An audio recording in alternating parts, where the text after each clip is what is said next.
įvairiose tinklapiuose, pagrindinėme tai yra Facebook. Ir buvo padaryta tokia išvada, kad žmonės nerenka, nes jiems yra šlykštu rinkti, nes visgi yra maišeliai sukurti nepatogus tam surinkimui. Atsižvelgdami į šitą mes sukūrėme patogesnius maišelius, taigi mes galime pakuoti. Tai pirmiausia, atidaromas maišelis, praskaičiamas, surinkama, įkrenta, uždarome, užlenkime gražiai, yra lipdukai ir mes juos užklijuojame. Mes esame kuo geresni. Tai pirmiausia yra patogumas, kaip yra patogiau. Antra, maišeliai yra gaminami iš riebalui nelaidaus popieriaus. Atsiprašau.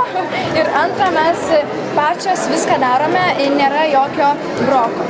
Ir paskui mes savo gaminį reklamuojame ne tik iš lūpų į lūpas, taip sakoma, ne tik pažįstamėms, bet mes turime ir internetinį tinklapį, turime ir savo elektroninį paštą ir galima užsakyti mus parašydama, kiek jis priklauso, kaina priklauso, galima sakyti ir nuo kiekio. Toksai maišelis kainuoja 20 centų, mes galime padaryti jį didesnį, galima mažesnį, galima kietesnį pagal jūsų pačių pageidavimus ir manome, kad tikrai mūsų produkcija yra aktuali, nes visgi nemalonu išeiti ir įminti į kažkieno paliktą krūvelę.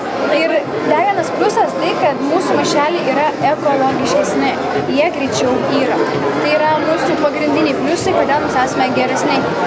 Bet kaina, man atrodo, aukštesnė negu paprasto kokio maišelio, ne?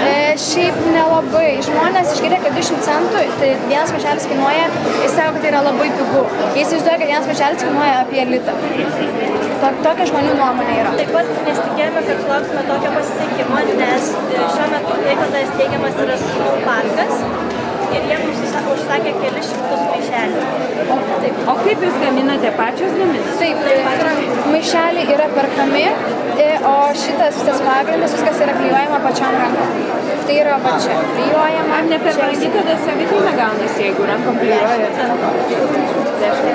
Taip, po 20 centų pardavinėjame, tai mums lieka 10 centų, pagal tai yra pabrangi. Ir kiek jau dabar esate pardavusios?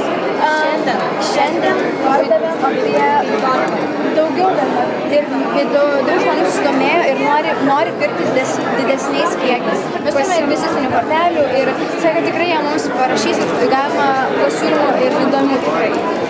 Supratau? Smagu? Labai gerai tikrai, po žiemos labai bloga situacija. Taip. Ir mūsų pagrindinis kredo yra fashion, tai lietuviškai